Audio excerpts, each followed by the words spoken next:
The hand that gently washed the wounds of a dying pilgrim in Jerusalem was the same hand that would later grip the hilt of a sword, slick with blood. They took a vow of poverty, these brothers of the hospital, yet their organization would come to possess a fortune that kings would envy. In their infirmaries, they treated anyone, even the Muslim soldiers they fought, with a strange, detached mercy. But on the high seas, the ships flying their 8-pointed cross would sell thousands of those same people into brutal slavery. This is not a story of saints or sinners, because they were always terrifyingly both. It began not with a clash of steel, but with the quiet whisper of a prayer in a city holy to 3 faiths, a city that demanded a price in blood for every stone. The year was 1099. The soldiers of the First Crusade had stormed Jerusalem, leaving its streets running with blood. In the midst of this carnage, a small hospice dedicated to St. John the Baptist continued its work. Led by a quiet, pragmatic man known as the Blessed Gerard, it had been there for decades, a tiny island of peace funded by Italian merchants, serving the poor and the sick pilgrims who braved the perilous journey to the Holy Land. Gerard was no warrior. He was an administrator, a manager of mercy. His vision was simple: to offer care, our Lord's the sick, as the brothers called their patients. But in a land forged by conquest, simplicity was a luxury. The new Christian kingdom was a precarious beachhead surrounded by a sea of enemies. Pilgrims traveling the roads were easy prey for bandits and raiders. The hospital itself, growing wealthy from donations by grateful nobles, became a target. Prayers, it turned out, could not stop a blade. Gerard and his successors quickly understood a fundamental truth of this new world. To do good, you need a great deal of money, and to protect that money, you need men who are not afraid to kill. The evolution was shockingly fast. In the year 1113, Pope Paschal II officially recognized them as a religious order, placing them under direct papal authority. This was a brilliant political move, freeing them from the control of local bishops and kings. They were an independent power from the very beginning. Soon after, they were granted the right to bear arms, not just for defense, but to wage war against the enemies of Christ. The white cross of Amalfi, worn on their black mantles, once a symbol of service, now became a fearsome emblem on the battlefield. The brothers who had once sworn only to serve the sick now took new vows, becoming monks and soldiers rolled into one. They were divided into 3 classes: the Knights of Justice, noble-born warriors who commanded the order's armies, the chaplains who saw to spiritual needs, and the serving brothers who performed the manual labor and fought as light cavalry. This rigid hierarchy based on bloodline and function transformed a humble brotherhood into a ruthlessly efficient military corporation. They built and garrisoned some of the most formidable castles in the Crusader states, fortresses like Crac de Chevalier and Marga. These were not mere forts, they were administrative hubs, strategic centers, and vaults for the order's burgeoning wealth. They became the bedrock of the kingdom's defense, the disciplined, fanatical shock troops who could be counted on to hold the line when all others fled. Their courage was legendary.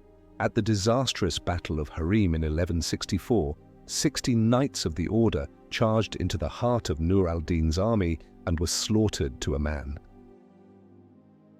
They were seen as martyrs, heroes of the faith. But behind the martyrdom was a cold, hard calculation. Every dead knight was a propaganda victory, inspiring fresh donations from a pious and terrified Europe. A river of gold, silver, and land flowed from every corner of Christendom into the order's coffers. They established commanderies across Europe, vast agricultural estates that functioned as recruiting depots and profit centers.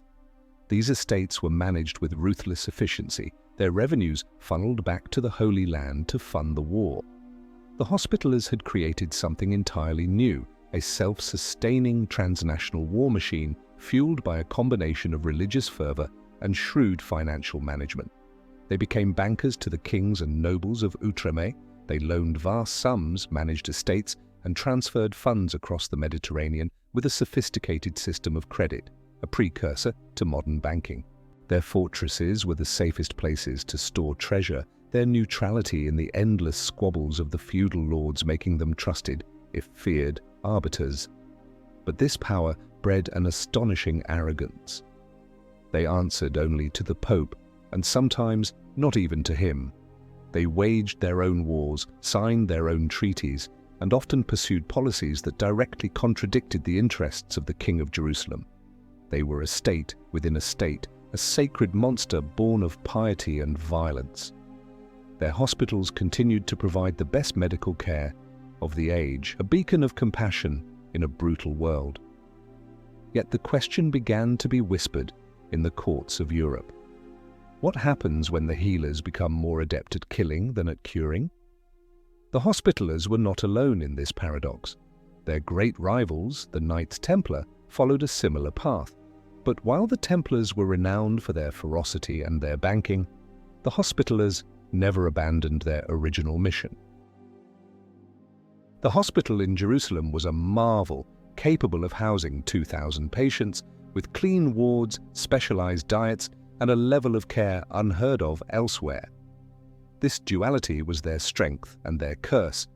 They could justify any action, no matter how ruthless, by claiming it was necessary to protect their charitable work. Plundering a Muslim village? The prophets would buy medicine for the sick. Enslaving captives? Their labor would build new hospital wings. It was the perfect moral loophole, an engine that ran on an endless cycle of war and mercy. But the world they had built was standing on a precipice. The Crusader kingdoms were politically fractured, a nest of vipers where rival nobles, Italian city-states, and the military orders themselves plotted against one another. The charismatic and brilliant Sultan Saladin had united the Muslim world and was determined to drive the Franks into the sea. The Hospitallers, for all their wealth and military might, were fighting a losing battle. They were masters of defense, capable of holding their castles against impossible odds, but they were too few to win a war of attrition. Their European funding model was a brilliant innovation, but it made them reliant on a distant continent whose crusading zeal was beginning to wane. They were the ultimate insiders in the Holy Land, yet they remained outsiders, a foreign elite ruling over a hostile population. The clash was inevitable. In 1187, at the Horns of Hattin, Saladin's army annihilated the combined forces of the Kingdom of Jerusalem. The Hospitaller Knights fought with their customary suicidal bravery, but it was not enough. The Grand Master himself was captured. In the aftermath, Saladin marched on Jerusalem. The city, stripped of its defenders, surrendered after a brief siege. The Hospitallers were forced to abandon their great hospital, the very reason for their existence. They ransomed those they could and retreated to their coastal fortresses, their world shattered. They had lost their holy city, but they had saved their organization, and more importantly, they had saved their treasure. It was a lesson they would never forget. Holy ground is temporary, but gold is portable. The fall of Jerusalem marked the end of the first chapter of their story, but it was also the beginning of their transformation from holy warriors into something far more complex and dangerous. A kingdom could be lost, but a corporation, if clever enough, could survive anywhere. And the surviving knights, retreating to the coast, carried with them not just their relics and their wounded, but the cold, hard-won knowledge of how to thrive in a world of chaos. To do so, they would need a new headquarters, a new base of operations where their money and their swords could once again reshape reality. That new home would be the bustling, doomed port city of Acre. So, here is the first question on this long road. What was this brotherhood from the very beginning? A sanctuary for the sick, a hospice that was forced to take up arms, or a brilliant business plan, a corporation that used charity as its perfect cover? Let us know what you think in the comments. The crowded, filthy streets of Acre stank of salt, spices, and fear. After the fall of Jerusalem, this fortified port city became the last capital of the Christian kingdom, a vibrant, chaotic microcosm of the entire crusading project. Venetians, Genoese, Pisans, French, English, and Germans all vied for influence, their commercial rivalries often spilling into open street warfare. And at the center of this web of intrigue, richer and more powerful than ever, were the Knights of the Hospital of St. John. They had lost their home, but not their purpose, or rather, they had discovered their purpose was infinitely flexible. Their new headquarters in Acre was a formidable fortress, a city within a city, but their true power was no longer measured in stone walls. It was measured in gold florins, in secret intelligence, and in the well-placed dagger. They were no longer just soldiers, they had become the indispensable financiers, spies, and puppet masters of a dying kingdom. While kings and barons plotted and schemed, the Hospitallers and their great rivals, the Templars, were the only real powers in town. They were the permanent institutions in a world of transient monarchs. Their commanderies across Europe continued to pump wealth into the East, a reliable stream of revenue that made them the bankers of last resort for nearly every noble in Outremer. Did the King of Cyprus need a loan to fund his army? He went to the Hospitallers. Did a Pisan merchant guild need to secure a trade contract? They paid a fee for the Order's protection.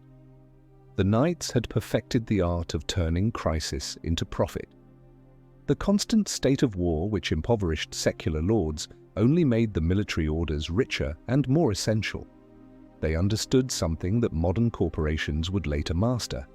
In a volatile market, stability itself is the most valuable commodity. Their rivalry with the Templars grew from a fraternal competition into a venomous, all-consuming feud. It was the war of the world's first two multinational corporations. They competed for land, for recruits, for papal favor, and for the lucrative contracts of protecting pilgrims and merchants. In 1259, this Cold War turned hot in the streets of Acre itself. The War of St. Sabas, ostensibly a dispute between Venice and Genoa over a monastery, was in reality a proxy war. The Hospitallers backed the Genoese while the Templars sided with the Venetians.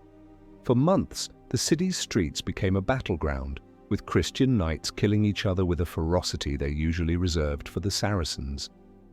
It was a scandalous spectacle that horrified Christendom but revealed a simple truth. The orders now served their own interests first, and the interests of the faith a distant second. The Hospitallers ultimately won the street fight, driving the Templars from their fortress, but the victory was hollow.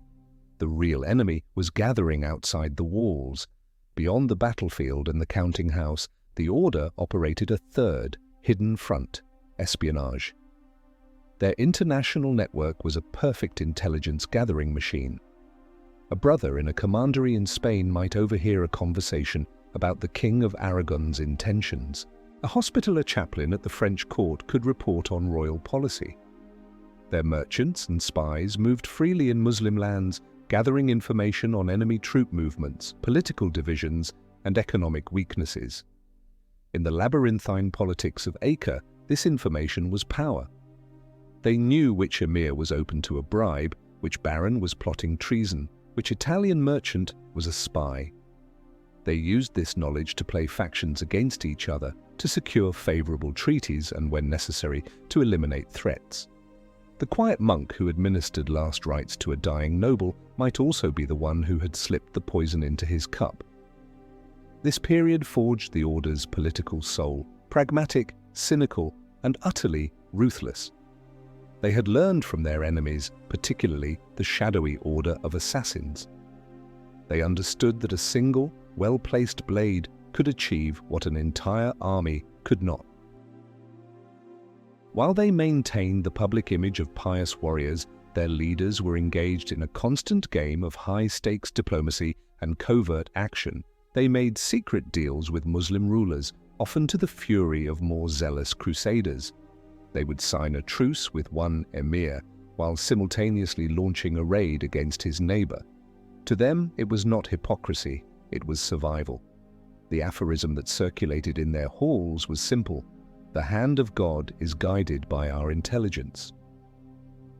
This was not a brotherhood of simple soldiers anymore. It was a deep state, an organization that believed it alone knew what was best for Christendom, and it was willing to betray anyone to achieve its aims. The end, when it came, was as spectacular as it was inevitable. In 1291, the Mamluk Sultan al-Ashraf Khalil arrived before the walls of Acre with one of the largest armies the world had ever seen. The city's defense was heroic and desperate. The knights of the hospital and the temple, forgetting their feud in the face of annihilation, fought side by side on the crumbling walls. The Grand Master of the Hospitallers, Jean de Villiers, was grievously wounded but continued to direct the defense. They fought with the courage of doomed men, launching counterattacks into the teeth of the Mamluk siege engines, holding the line against overwhelming numbers. But it was hopeless. The city was a death trap, its politics too fractured to mount a unified defense. One by one, the towers fell. The walls were breached. The city descended into a hell of slaughter and fire. The final stand took place at the fortified headquarters of the military orders. The Templars fought to the last man in their fortress, which collapsed and killed them along with their attackers. A small group of Hospitallers, led by the wounded Jean de Villiers, fought their way to the harbour. Under a sky black with smoke, they boarded a galley, carrying with them the Order's treasury and its most sacred relics. As they pulled away from the shore, they looked back at the flames devouring the last Christian city in the Holy Land. 2 centuries of crusading had come to this, a handful of survivors fleeing on a boat, leaving behind a kingdom of ghosts. They had lost everything they had sworn to protect. They were kings without a kingdom, soldiers without a war. For any other organization, this would have been the end. They were exiles, their purpose seemingly obsolete. But the Order of St. John was not just an army, it was an idea, a corporation whose assets were global. As Jean de Villiers sailed west toward the safety of Cyprus, he was not just a refugee. He was the CEO of a wounded but incredibly wealthy organization looking for a new market. They had been soldiers of the land for 2 centuries. Now, surrounded by the endless blue of the Mediterranean, a new vision began to take shape. The land had betrayed them. Perhaps their future lay upon the sea. The world would soon learn that a homeless hospitaller was far more dangerous than one tied to a fortress. Their next chapter would be written not in dust and stone, but in salt water and blood. They would find a new home, an island fortress from which they could launch a new kind of war. This war would be fought not for holy sites, but for profit, under the guise of faith. They were heading for Rhodes. The island of Rhodes shimmered in the Aegean sun, a jewel of the dying Byzantine Empire. It was a strategic prize, perfectly situated along the trade routes between east and west, a haven for merchants and a nest for pirates. For the homeless knights of St. John, languishing in Cyprus and chafing under the rule of its king, Rhodes was more than an island. It was an opportunity. It was the chance to build a new kingdom from scratch, a sovereign state where they would be the absolute masters. In 1306, the Grand Master Fulques de Villaret, a man of boundless ambition and questionable morals, launched a daring and brutal invasion. This was not a holy war against infidels. It was a calculated act of aggression against fellow Christians. The knights who had sworn to protect the faithful were now carving out a kingdom for themselves with fire and sword. The conquest took 4 long years of bloody fighting. The local Greek population, backed by Byzantine forces, resisted fiercely. But the Hospitallers were relentless. They were a professional army, hardened by centuries of warfare, funded by their vast European estates. They besieged the city of Rhodes, their engineers building massive siege towers and catapults, while their knights stormed the walls again and again. When the city finally fell, in 1310, the Order had its prize. They were no longer guests in someone else's kingdom, they were sovereigns. The 8-pointed cross flew from the battlements. The Order of the Hospital had become the Order of Rhodes, and with this new home came a new identity. They were no longer a land-based army, they were becoming a naval power, and the Mediterranean would tremble before them. They transformed Rhodes into one of the most formidable fortresses on earth. The Street of the Knights, a magnificent stone canyon, led to the Grand Master's palace, a citadel of immense power. The city was divided into a Callacium, the fortified residential area for the knights, and the Bergum for the civilian population.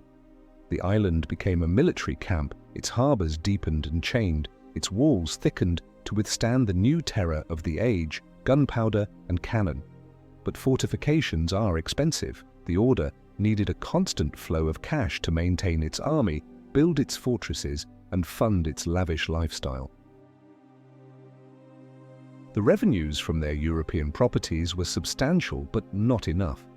The solution was floating just offshore in the rich merchant galleys plying the routes to Constantinople and Alexandria. The Order embarked on a new, immensely profitable enterprise, state-sponsored piracy. They called it the Corso, a holy war on the seas. In theory, it was a righteous campaign against Muslim shipping and Ottoman-controlled coastlines. In practice, it was a brutal and highly organized system of plunder. The Order's galleys, powered by hundreds of slaves chained to the oars, became the terror of the eastern Mediterranean. They hunted down merchant ships, boarded them with savage efficiency, and seized their cargo. Silk, spices, grain, timber, anything of value was taken back to Rhodes to be sold in its bustling markets. The human cargo was even more valuable. Muslim captives were sold in the island's notorious slave markets, their labor used to build the Order's monuments or row its galleys. An able-bodied man was a valuable asset, a commodity to be bought and sold. The Knights of Christ had become the region's most prolific and efficient slave traders. Could you live with yourself, taking vows of chastity and poverty, while your wealth was built on the misery of human beings chained to an oar? This question seemed not to trouble the knights. Their consciences were clear, protected by the impenetrable logic of holy war. Every raid, every ship taken, every village burned was an act of faith, a blow against the infidel. They even developed a perverse form of charity within this brutal system.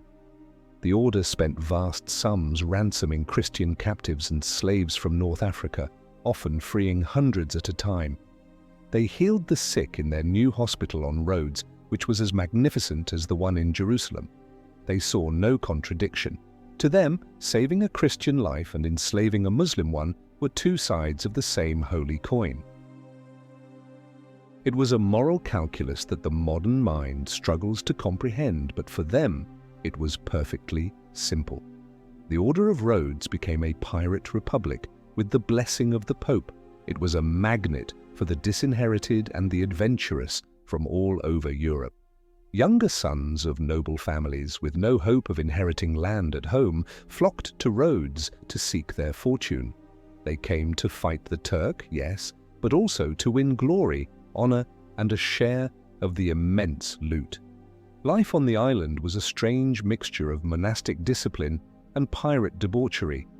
The knights took vows of poverty, but lived in opulent auberges, magnificent inns for each of the langues, or national divisions of the Order. They were supposed to be celibate, but the island was famous for its courtesans.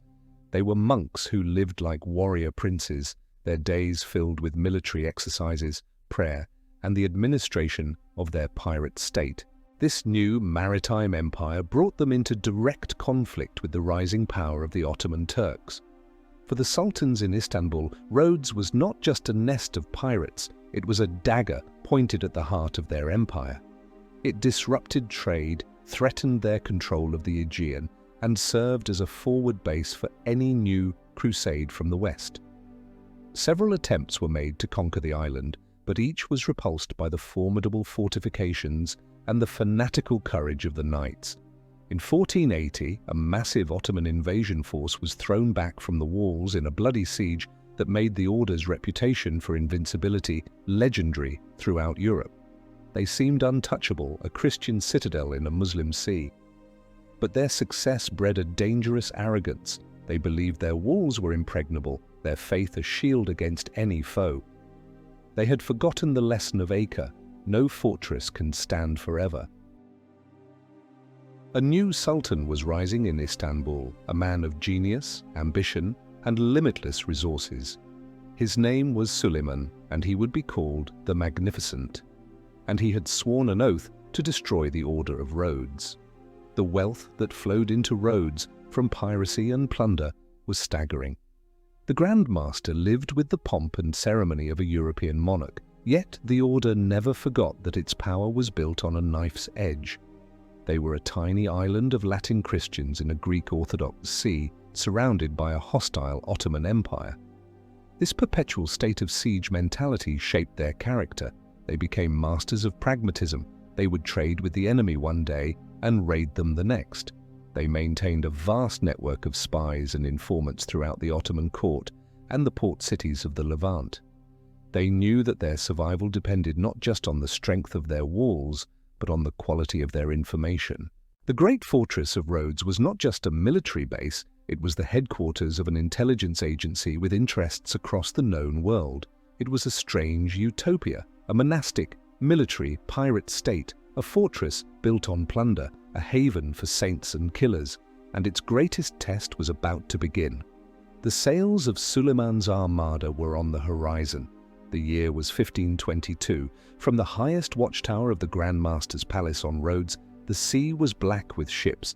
It was the largest fleet ever assembled, more than 400 vessels carrying an army of 100,000 men sent by the most powerful ruler on earth, Sultan Suleiman the Magnificent. Inside the walls, a mere 7,000 men prepared for the defense.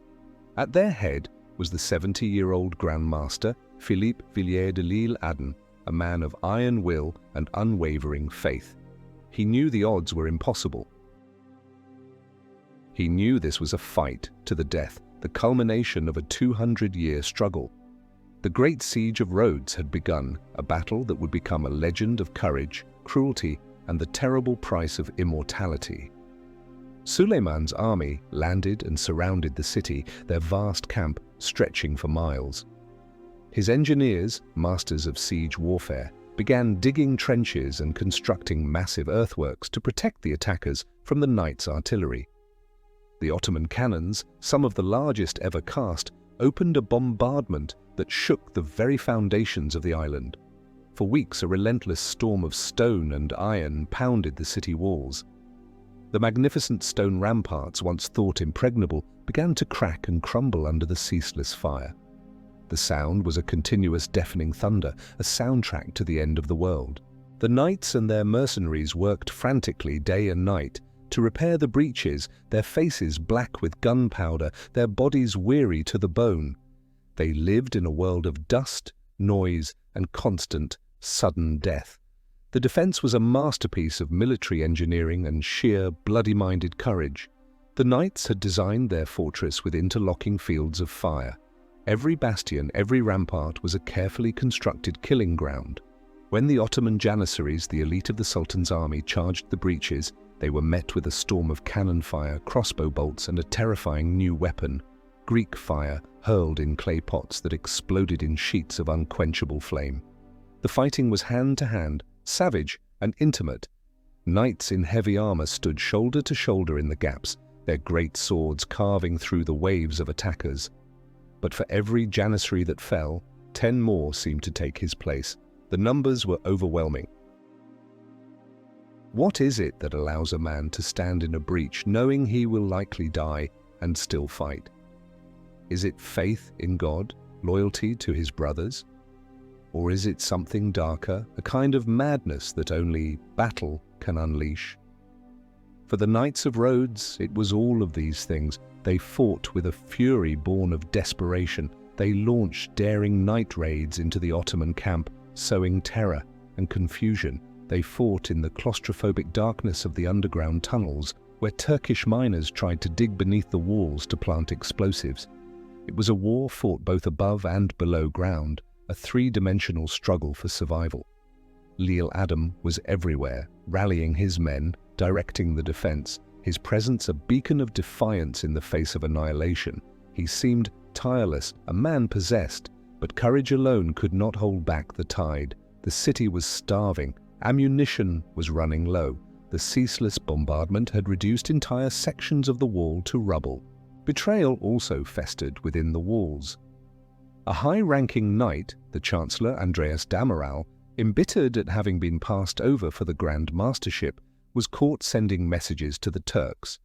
He was tried, convicted, and brutally executed, a grim reminder that the most dangerous enemies are often within. As autumn turned to winter, the situation became hopeless. The promised relief force from Europe never materialized. The defenders were exhausted, their numbers dwindling with every assault. Suleiman, admiring his enemy's courage but impatient for victory, offered terms. It was an agonizing choice for Lil Adam. To surrender meant abandoning the fortress they had held for 2 centuries. It meant accepting defeat. But to fight on meant the certain annihilation of every man, woman, and child within the walls. He chose to save his people. He met with Suleiman, 2 great adversaries face to face. The Sultan, in a gesture of immense respect, offered generous terms. The knights would be allowed to leave the island with their arms, their treasure, and any citizen who wished to accompany them. They would be given ships and safe passage. Suleiman had won the island, but he acknowledged that he had not truly defeated the spirit of its defenders. On the first day of January 1523, the Knights of the Order of St. John, undefeated but exiled once more, sailed away from Rhodes, leaving their home of 214 years behind. They had lost, but in doing so they had won a kind of immortality. The story of the Great Siege became a ballad of Christian heroism sung across Europe, a testament to what a few could achieve against so many. The defeat was, in a strange way, their greatest victory. The story of the siege is often told as a simple tale of heroes and villains. But the truth, as always, is more complex. What do you think motivated Sultan Suleiman to offer such honorable terms to his bitterest enemies? Was it a calculated act of pragmatism, knowing that a final bloody assault would cost him thousands more of his best troops? Or was it a rare moment of genuine chivalry, a great warrior's salute to a worthy and respected foe? Share your thoughts below. For 7 long years the Order was adrift. They were ghosts haunting the courts of Europe, heroes without a home, a government in exile with a vast treasury but no land to call their own. They wandered from Crete to Sicily, from Naples to Nice, seeking a new base from which to continue their holy war.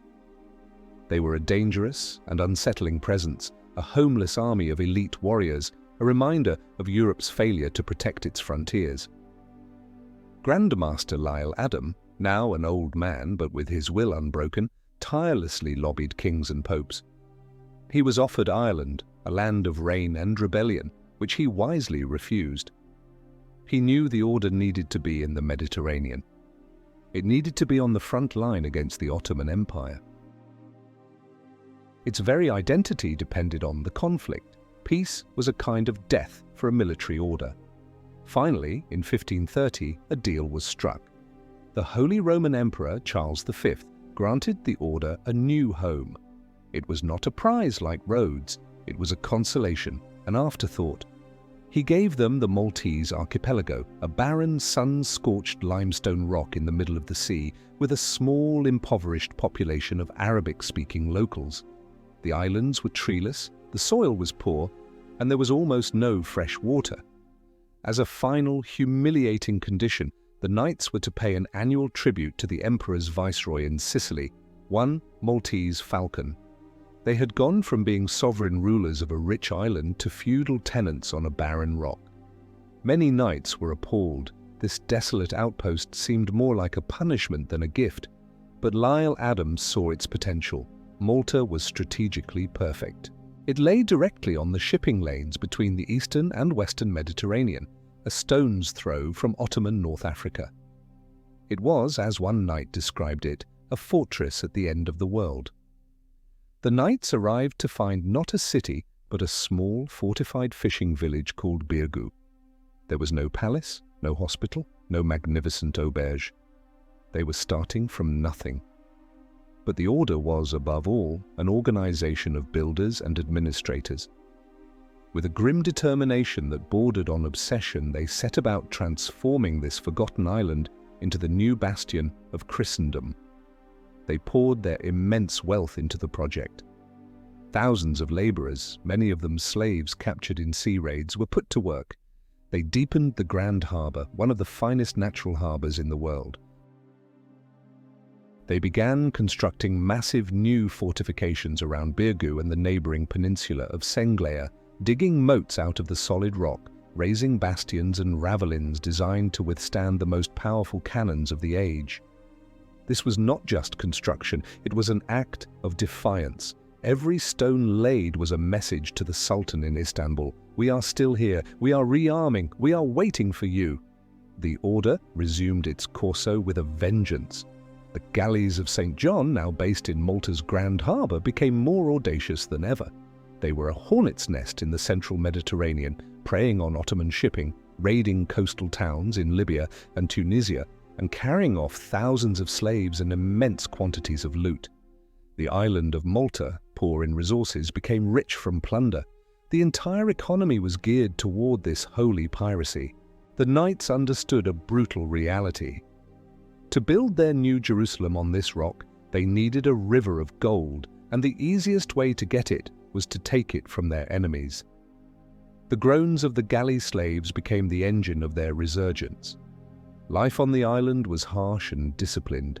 The younger knights were eager for battle, for the chance to prove their valor and win their share of the prize money from captured ships. The older knights, veterans of Rhodes, supervised the great construction projects and governed the island with an iron fist. They had little regard for the native Maltese people, whom they treated as subjects, not partners. The order was an occupying force, a foreign elite imposing its will. Yet they also brought a strange kind of prosperity. The influx of wealth, the massive building projects, and the island's role as a major naval base created jobs and opportunities. Malta became a melting pot, attracting soldiers, engineers, merchants, and adventurers from across the Christian world. The man who came to embody this new, aggressive spirit was Grand Master Jean Parisot de Valette, elected in 1557. He was a veteran of the Siege of Rhodes, had spent a year as a galley slave after being captured, and harbored a deep, personal hatred for the Ottoman Empire. He was austere, pious, and utterly ruthless. Valette accelerated the defensive preparations, convinced that Suleiman would not allow the order to re-establish itself. He drove his men and his slaves relentlessly, knowing that they were in a race against time. He strengthened the existing forts and began work on a new one, Fort St. Elmo, strategically placed at the tip of the peninsula guarding the entrance to the two main harbours. He knew this fort would be the key to any future siege. It would be the place where the first, and perhaps the last, stand would be made. The atmosphere on Malta in those years was one of feverish, paranoid preparation. The knights lived under the constant shadow of an impending invasion. Every sail on the horizon was a potential enemy. Spies were everywhere. The knights' own intelligence network worked overtime, trying to divine the Sultan's intentions. They knew their piracy was an intolerable provocation. They were deliberately poking the bear, daring the most powerful empire on earth to come and crush them. Why? Because without the war they had no purpose. They were an organization created for conflict. In a strange way, they needed the threat of annihilation to feel alive. They were building their fortress not just to survive, but to invite the very battle that could destroy them. The scorched rock of Malta was being transformed into a stage, a theatre for the next great clash of civilizations. And Grand Master de Valette would be its director. The limestone dust that choked the air was the powder being readied for the explosion to come. The golden age of the Order on Malta was an era of breathtaking contradictions.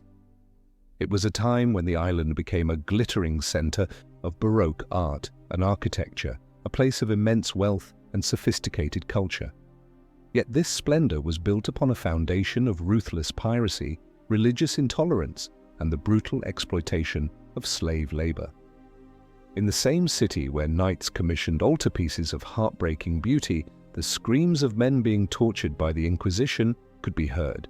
It was an age of saints and killers, of geniuses and cutthroats, and for a brief, turbulent period, its brightest and most dangerous star was a fugitive murderer from Rome named Michelangelo Merisi da Caravaggio. In 1607, Caravaggio arrived on Malta, fleeing a death warrant for a killing in Rome. He was the most famous and controversial painter in Europe, a master of dramatic light and shadow whose raw, brutally realistic depictions of saints and sinners had scandalized the establishment. For a man on the run, the Order of Malta offered a unique opportunity. A knighthood would grant him immunity and pardon him for his crimes. For the Order, landing such a celebrated artist was a major cultural coup. The Grand Master, Alof de Wignacourt, saw a chance to secure a masterpiece for his new conventual church, St. John's, and to add a celebrity to the ranks of his brotherhood. It was a marriage of convenience between a desperate genius and a power-hungry institution. Caravaggio set to work, painting with a ferocious intensity. His masterpiece, The Beheading of St. John the Baptist, still hangs in Valletta today. It is a work of terrifying power and stark realism, the only painting he ever signed, his signature placed symbolically in the blood spilling from the Baptist's neck. For his efforts, and after careful political maneuvering, Caravaggio was made a Knight of Justice in 1608. For a brief moment, the outlaw was a holy warrior, but his violent temper could not be tamed by a sacred vow. Within months, he was involved in a bloody brawl, the assault of a senior knight. He was arrested and imprisoned in Fort St. Angelo. The order that had just honored him now stripped him of his rank in a humiliating public ceremony, denouncing him as a foul and rotten member. Caravaggio, however, was not one to wait for his sentence. In a daring and still mysterious escape, he scaled the fortress walls and fled to Sicily, once again a man on the run. His short, brilliant and violent stay on Malta was a perfect metaphor for the island itself, a place of sublime artistry and savage brutality. While the knights patronized the arts, another more sinister power was growing on the island, the Holy Inquisition. The Inquisitor answered directly to the Pope in Rome and operated outside the Grand Master's authority. His palace was a place of fear, his job to root out heresy, witchcraft and moral deviance. Hundreds of people, from knights to common Maltese citizens, were arrested, interrogated and tortured on the flimsiest of accusations. Owning a forbidden book questioning a minor point of doctrine or being denounced by a personal enemy could lead to imprisonment, public humiliation, or even being burned at the stake. The Inquisition acted as a check on the order's power, a constant reminder that Rome was watching. But it also cast a dark shadow over the island, creating a climate of suspicion and paranoia that stood in stark contrast to the glittering cultural life of the capital. Meanwhile, the Maltese Corso reached its zenith. The Knights of Malta were no longer just holy warriors, they were arguably the most skilled and ruthless pirates in the Mediterranean. They commanded fleets of galleys and sailing ships that terrorized Muslim commerce from the coast of North Africa to the shores of the Levant. The business of piracy was refined into a science. The order itself took a 10% cut of all prizes. The rest was divided among the captains, the knights, and the crew. A successful raid could make a young knight a wealthy man overnight. The slave market in Valletta was one of the largest in the Christian world. The money from this trade funded the construction of the magnificent new city, Valletta, a masterpiece of urban planning and military architecture, filled with palaces, churches, and the grand auberges of the various langues. Would you be able to sleep at night in a palace built with money from human trafficking, even if your church told you it was God's work? The order had reached the peak of its wealth and influence. The Grand Master ruled Malta like an absolute monarch, his court a center of European politics. The island was a hub of trade, a major naval base, and a listening post for Christian Europe, but the seeds of its decay were already being sown. The very success of the Corso was creating a generation of knights who were more interested in prize money than in monastic vows. The strict discipline of the past began to erode, replaced by a culture of aristocratic privilege and personal enrichment. The original charitable mission of the order, while never fully abandoned, its hospital was still one of the best in Europe, was increasingly overshadowed by its military and commercial enterprises. The Hospitallers had become what they had always fought against, a rich, powerful, and worldly state, more concerned with its own preservation than with the ideals it was founded to protect. The age of heroes was ending, the age of rentiers and courtiers was about to begin. The clash of swords was slowly being replaced by the rustle of silk and the clinking of gold. The great wars against the Ottoman Empire, the conflict that had defined the Order of Malta for centuries, slowly faded away. The decisive naval victory of a Christian league at Lepanto in 1571, where the Order's galleys fought with distinction, marked a turning point. The Ottoman threat in the central Mediterranean began to recede. For the knights, this creeping peace was a disaster. It robbed them of their primary reason for being. A warrior with no one to fight is just a man in a fancy suit of armor. The Order, having defeated its existential enemy, now faced a new and more insidious foe, irrelevance. The 17th and 18th centuries saw the slow, gilded decay of this once mighty military machine into a privileged and increasingly obsolete aristocratic club. The knights were no longer hardened soldiers forged in the crucible of sieges and sea battles. They were now primarily landlords, the absentee managers of a vast real estate empire. The bulk of the Order's income no longer came from piracy, which became less profitable and more politically problematic, but from the revenues of its ancient commanderies spread across Catholic Europe. A young nobleman would join the Order not for the promise of glorious battle against the infidel, but for the comfortable income and prestigious lifestyle it provided. He would spend a few years on Malta performing his caravans, the token sea patrols that were now more like ceremonial cruises than military operations. Then he would return to Europe to manage his estates, living a life of leisure and luxury, a far cry from the monastic discipline of his predecessors. Malta itself transformed from a military fortress into a lavish European court. The Grand Master's palace became a center of intricate etiquette, political intrigue, and spectacular festivities. The knights, bound by vows of celibacy, diverted their energies into other passions, dueling, gambling, and clandestine love affairs with the wives of the Maltese nobility. The code of honor became a twisted parody of its former self. A minor slight, a perceived insult at a ball, could lead to a deadly duel in the narrow streets of Valletta. More knights died at the hands of their brothers during this period than were killed by the Turks. It was a society choking on its own pride and boredom, a golden cage where men sworn to poverty and war spent their days arguing about precedents and chasing pleasure. This decline was not absolute. The Order's hospital, the Sacra Infermeria, remained a model of medical care, open to all, regardless of wealth or religion. The fleet, though smaller and less active, still patrolled the seas, offering some protection against the Barbary corsairs of North Africa. The knights were also patrons of science and learning, building an observatory and a public library.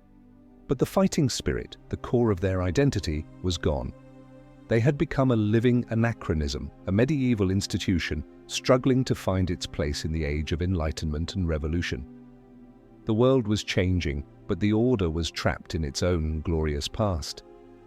The qualifications for membership became stricter than ever, requiring impeccable noble lineage, a snobbish obsession with bloodlines that excluded men of talent in favor of men of birth.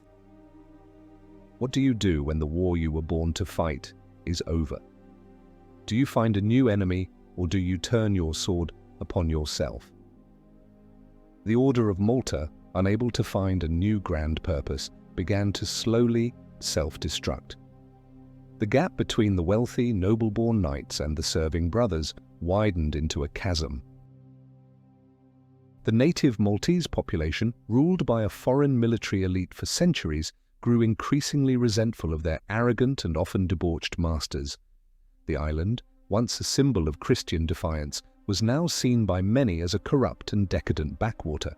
The world was moving on. The ideals of liberty, equality, and fraternity, born of the American and French revolutions, were sweeping across Europe, challenging the very foundations of the old aristocratic order to which the knights belonged. The French Revolution was a catastrophe for the Order. Its vast and valuable properties in France, a primary source of its revenue, were confiscated by the revolutionary government. Its financial backbone was broken overnight. The French knights, who made up the largest and most powerful langue, were now citizens of a republic that viewed their institution as a feudal relic. Their loyalties were fatally divided. The order was financially crippled, politically isolated, and internally fractured. It was a hollow shell, a magnificent fortress with a rotten core. And in 1798, a young, ambitious French general sailing with his fleet to conquer Egypt cast his eye upon the strategic prize of Malta. His name was Napoleon Bonaparte, and he was about to deliver the final, humiliating slap to the face of the oldest military order in Christendom. How did one of the most powerful fortresses in the world, a citadel that had withstood the entire might of the Ottoman Empire, fall in just 2 days? Is it ever possible for an organization to become so enamored with its past glory that it is blind to its present weakness? Let us know which poison you think is more deadly for a long-standing power. The sails of the French fleet appeared off the coast of Malta on the 9th of June, 1798. It was a formidable armada, part of the expedition carrying Napoleon Bonaparte and his army to Egypt. Napoleon had no intention of engaging in a long siege. He needed Malta's superb harbour to resupply his fleet, and he needed it quickly. He sent a message to the Grand Master Ferdinand von Hompesch zu Bolheim, a weak and indecisive German nobleman, with a simple, disingenuous request to allow his ships to enter the harbour to take on water. Hompesch and his council, bound by the order's statutes of neutrality, which forbade entry to more than 4 warships of any single nation at a time, refused. It was the pretext Napoleon had been waiting for. He declared the refusal a hostile act and ordered his troops to land. The collapse was immediate and total. The fortress that had broken Suleiman the Magnificent's army surrendered with barely a whimper. The reasons for this catastrophic failure were many, a perfect storm of internal rot and external pressure. The order was bankrupt, its treasury emptied by the loss of its French estates. The garrison was demoralized, a mix of aging knights and poorly trained local militia. Most importantly, the order was betrayed from within. A significant number of the French knights, secretly sympathetic to the new republican ideals of their homeland, had no will to fight against their countrymen. Some actively conspired with Napoleon's agents, sabotaging the defense before it could even begin. When the French troops landed at several points around the island, they met with scattered and disorganized resistance. The Maltese militia, who had no love for their knightly rulers, quickly laid down their arms or even welcomed the invaders. The knights themselves were paralyzed by indecision and conflicting loyalties. Grand Master Hompesch, locked away in his palace, proved to be a disastrously incompetent leader. He vacillated, issued contradictory orders, and seemed incapable of grasping the reality of the situation. The mighty Order of St. John, which had defied emperors and sultans, was brought to its knees by panic and treason. The formidable cannons on the ramparts of Valletta, which should have blasted the French fleet out of the water, remained largely silent. The fortress did not fall. It was given away. On the 12th of June, after just 2 days of token resistance, Hompesch signed a convention of surrender. The terms were humiliating. The knights were to hand over the island of Malta and all its possessions to the French Republic. In return, Napoleon cynically offered the Grand Master a principality in Germany and pensions for the other knights. It was a paltry price for a kingdom built over centuries of blood and treasure. Napoleon entered Valletta in triumph, striding through the streets that should never have felt a conqueror's tread. He was a master of propaganda and understood the symbolic power of his victory. "It is most fortunate," he wrote, "that there was someone inside to open the gates for us." In a whirlwind week, he plundered the order's treasury, reformed the island's administration along French Republican lines, and then sailed on to Egypt, leaving a French garrison behind. The expulsion was a moment of profound shock and shame for the knights. They were exiles once more, scattered across Europe, their property confiscated, their purpose shattered. The inglorious end on Malta was more than a military defeat. It was a moral one. It revealed that the order's pride had become a hollow shell, its aristocratic code of honor no match for the new, dynamic forces of nationalism and revolution. They had become so obsessed with the rituals of their own past that they failed to see the future marching towards their gates. The swiftness of the fall demonstrated a terrible truth. Organizations, like people, can die from the inside long before they are struck the final blow from the outside. The few hundred knights who followed Hompesh into exile were a pathetic sight. They were relics of a bygone age, adrift in a world that no longer had a place for them. Their 1,000-year history seemed to have ended in a 2-day farce. But was this truly the end? Or could an organization so adept at survival, so skilled at reinventing itself, find a way to be reborn from the ashes of its own humiliation? The sword was broken, the fortress was lost, but the idea of the Order, the intricate web of its European connections and its deep-rooted identity, was not yet extinguished. The next century would be its darkest hour, a time of wandering in the wilderness, a test to see if the ancient brotherhood could find a new soul, or if it would simply fade into the history books as a curious and spectacular failure. The path back from oblivion would be long and arduous, and it would lead them to a most unexpected place, back to the beginning. For nearly a century, the Order of St. John was a ghost, a sovereign entity without a territory, haunting the fringes of European politics. The knights were scattered, their leadership in disarray. Their first hope for a new home came from an unlikely patron, the eccentric and romantic Tsar Paul I of Russia. Fascinated by the Order's history and chivalric ideals, he declared himself its protector and was even elected Grand Master by a renegade group of knights, a move that was never fully recognized by the Pope. He offered the Order a new base in St. Petersburg, dreaming of a grand alliance between his Orthodox Empire and the Catholic Knights to fight against the revolutionary tide. For a moment it seemed the Order might be reborn as a Russo-Catholic military power, but Paul's assassination in 1801 ended that bizarre chapter. The Russian interlude was a dead end, a symptom of the Order's desperation. The Knights never gave up the dream of reclaiming Malta. After the French were driven from the island by the British and the local Maltese population in 1800, the Knights expected to be restored. But Great Britain had other ideas. Recognizing Malta's immense strategic value, they annexed it into their growing empire. The Treaty of Amiens in 1802 briefly promised to return the island to the Order, but the renewal of war between Britain and France rendered the treaty void.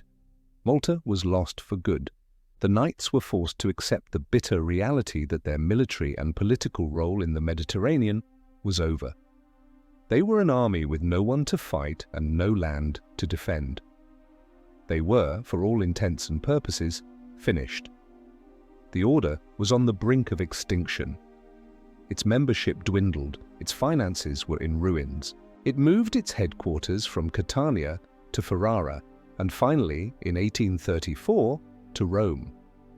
It was a shadow of its former self, a small, impoverished organization living under the protection of the Pope. The Grand Master was no longer a ruling prince, but the head of a charitable order with a glorious past and no discernible future.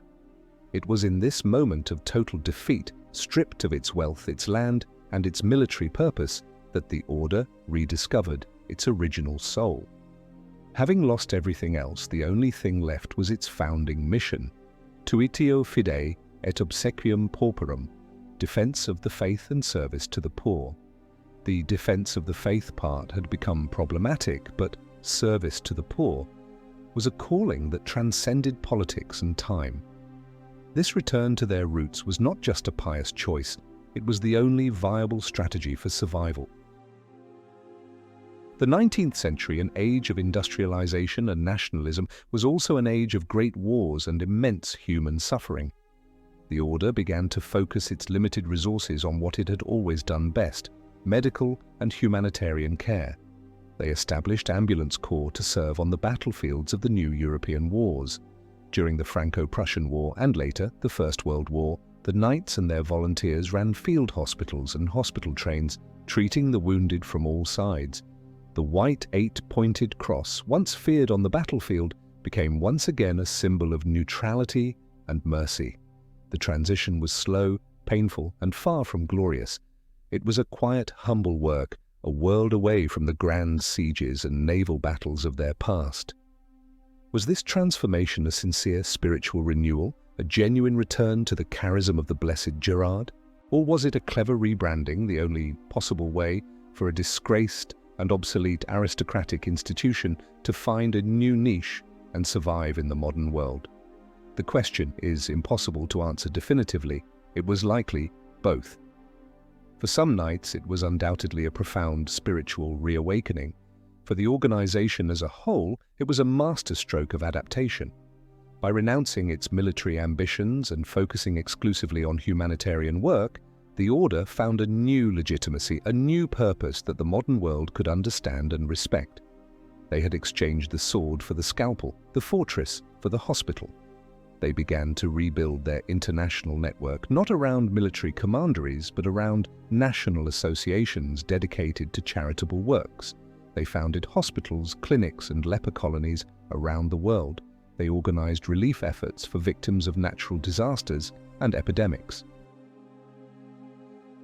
The knights were no longer warriors, but elite fundraisers and administrators, leveraging their aristocratic connections and their legendary name to support a global humanitarian enterprise. They had lost their kingdom of stone on Malta, but they were slowly building a new, invisible empire of charity. The organization that had seemed destined to fade into a footnote of history was quietly engineering its second birth. It was a long, slow climb out of the abyss, a testament to an institutional will to survive that was as strong and tenacious as that of any of their great warrior grand masters. They had learned the ultimate lesson of their long history. Power comes in many forms, and sometimes the greatest strength is found in the act of surrender.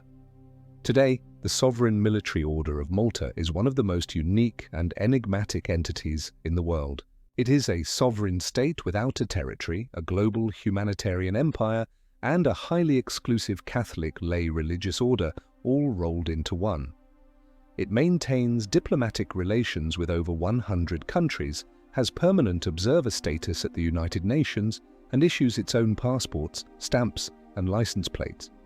Its headquarters, the Magistral Palace on Rome's Via Condotti, enjoys extraterritorial status, a tiny sovereign island in the heart of the Italian capital. The Grand Master, who is elected for life, holds the rank of a prince and is treated as a head of state. It is the glorious final act of the Order's centuries-long genius for survival. The Order's primary work is now what it was at the very beginning: humanitarian aid and medical care. Its global relief agency, Malteser International, operates in over 120 countries, providing emergency medical services in the wake of natural disasters, running hospitals and clinics in impoverished regions, and caring for refugees, the elderly, and the disabled.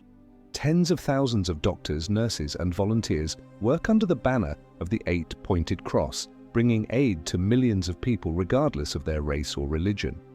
By any measure, the Order is a tremendous force for good in the world, a direct continuation of the mission started by Brother Gerard in a Jerusalem hospital almost 1,000 years ago. The first half of their ancient motto, service to the poor, is being fulfilled on a scale their founders could never have imagined. But what of the second half, defense of the faith? And who are the knights themselves? Herein lies the enduring paradox of the Order.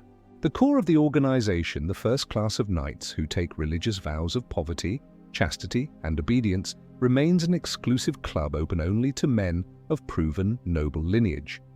The leadership of this global humanitarian enterprise is still, in the 21st century, a bastion of European aristocracy.